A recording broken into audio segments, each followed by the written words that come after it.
envolvidos, então, né? Eu queria, na verdade, fazer um link da tua profissão, você é veterinária, né, médica veterinária, da tua profissão com o espiritismo, né? E te perguntar, de fato, se você sente, assim, essa conexão durante a tua profissão, o teu dia a dia, né, com essa questão dos animais, né? Como é que você linka isso no teu dia a dia, né? Boa pergunta. Assim que eu me formei, eu fui para trabalhar em clínica e ali, como atendia plantão, emergência, eu lembro que eu pedia muita ajuda de Francisco de Assis. Sim. Hoje, no instituto onde eu trabalho mais com animais de produção, principalmente bovinocultura de leite. E o nosso trabalho é muito de prevenção, de orientação, e não muito mais de ficar fazendo tratamento, sabe? Sim. Intervenção. Mas... Animais de porte grande, você trabalha, né? Animais de porte grande, bovinos, principalmente bovinos, a minha especialização é em bovinos. Mas, então, antes eu pedia muito suporte para Francisco de Assis nas minhas decisões do trabalho. Hoje, a gente nunca deixa de ser veterinário de pequenos porque está trabalhando com grandes. Então, a gente tem uma cadelinha que está lá abrigada no nosso escritório, lá em Santa Teresa do Oeste, onde eu trabalho, que está até esperando adoção. Então, tem assim, levar para castrar, ela deu cria lá, porque ela já veio prenha, aí a gente procurou um lar para todos os filhotes. Então, tem tudo isso, assim... Quando ela estava prenha, a gente ficou pensando, será que aborta? Quando descobriu que estava prenha, e a gente levou castrar e descobriu que estava prenha. Será que a gente castra e aborta? Ali foi um momento de decisão ética, né? Que eu fiquei pensando nisso, nesses serzinhos que estavam ali vindo em evolução também, e pensando, bom, são 4. Vamos conseguir lar para eles? Vai ser difícil, mas vamos lá, deixa vir, né? Então, pedir essa inspiração nessas pequenas decisões. Da mesma forma, eu peço muita inspiração. Para mim era um conflito muito grande a questão do consumo de carne. Eu parei na faculdade, parei tudo.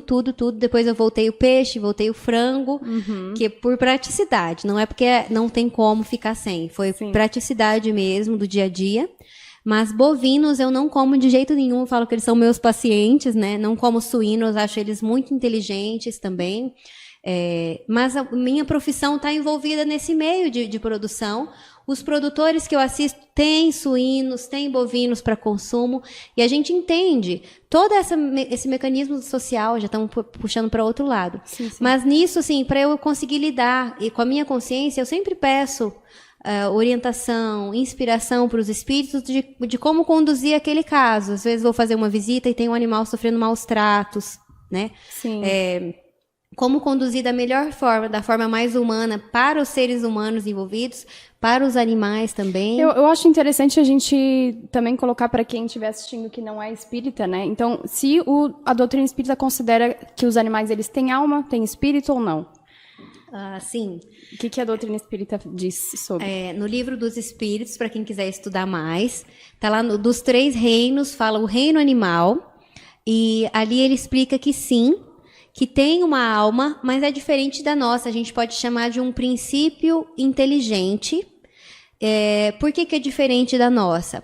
Porque eles não têm livre-arbítrio, não têm consciência de si mesmos. Então, eles não têm responsabilidade sobre os seus atos. Essa é a diferença, o que diferencia a alma animal da alma humana. Mas eles passam pela mesma lei de evolução, começam o seu princípio espiritual, princípio inteligente, começa o princípio espiritual como se fosse a sementinha de alma, a sementinha de espírito, nas formas mais rudimentares, mais simples da fieira animal ali. Começa ainda vegetal, né? Mas daí vai se tornando formas cada vez mais complexas, e tanto assim como a gente vê na evolução física, na evolução biológica, o mesmo acontecia com o espírito, que não era espírito ainda, mas era esse espírito em formação. Tudo que transformava no corpo era um reflexo da transformação que estava acontecendo nesse espírito, né? Então, começa nas formas mais simples, até que chega um momento em que há uma individualização dessa alma animal, e ele se torna um indivíduo que ele vai morrer e vai continuar sendo ele. A gente não sabe em que momento que isso acontece. Eu vou dar exemplos para ficar mais claro, que vocês podem ter já viajado um pouco. Sim. Vamos pensar numa colônia de formigas. Não, vamos pensar numa planária. Todo mundo estuda na faculdade de biologia, na escola, Que a planária, se você corta ela, aquele pedaço que saiu, ele forma outra, né? Tem outros tipos, e ela já faz parte do reino animal. É um dos filos, né, mais básicos, mais simples. Tem outros filos ali na sequência que acontece a mesma coisa. Se você quebrar em vários pedaços, cada pedacinho forma um novo. Mas e daí? Será que aquele espírito, aquele princípio espiritual que dá vida à planária, ele é um só? Ou talvez ele é coletivo? E nas formigas, que elas fazem tudo coordenado assim? As abelhas, será que tem um princípio espiritual guiando todas? Ou cada abelha tem um princípio espiritual? Não sabemos em que momento que essa individualização acontece. Mas tem alguns animais que claramente a gente consegue perceber. Então, os mamíferos, né, que já são mais próximos de nós, os peixes, os vertebrados, claramente têm um princípio espiritual individualizado, de forma que o meu cachorro morreu, Estela, onde ele está agora? O que aconteceu? Ele continua vivo e continua sendo aquele cachorro. Ele não misturou com o espírito de outros cachorros. Virou uma massa de espírito. Não, ele continua sendo, ele mantém a sua individualidade. É isso que o livro dos espíritos nos diz. Então, são princípios inteligentes que mantêm a sua individualidade após a morte do corpo, mas que não têm consciência de si mesmo. Então, ele não tem o livre-arbítrio. E não tem o livre-arbítrio ainda, mas está em desenvolvimento, porque tudo na natureza é transição. Nada é de uma hora para outra. Não tem como você dormir de um jeito e acordar de outro. Então, o instinto, transição. Por exemplo, então eles têm os instintos.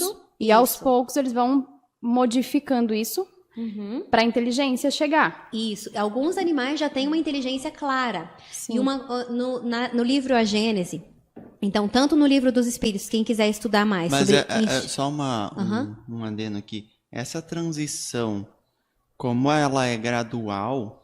Por exemplo, vamos imaginar os animais aqui da Terra. Conforme eles forem evoluindo, num futuro, eles meio que teriam que ser obrigados a reencarnar num outro planeta. Sim. Eu acho, pelo que eu entendi. Pela lógica. Não pode, por exemplo, do nada ele é um animal, aí na outra encarnação ele encarna como um humano, porque Isso. Eu não sei se todo mundo entendeu a dúvida do Pedro, foi muito interessante, porque não existe um intermediário entre humanos e animais hoje na Terra. Não tem um primata, né, um que seja assim semi-humano, não tem. Não existe. Tem gorilas, temos chimpanzés, temos os bonobos, mas nem se compara com o ser humano. Sim. Então, com certeza absoluta, muitos dos animais que hoje estão, até mesmo os bonobos, os chimpanzés, que estão mais próximos de talvez se tornarem, né, espíritos humanos, esse processo vai acontecer em outro planeta, sem dúvida.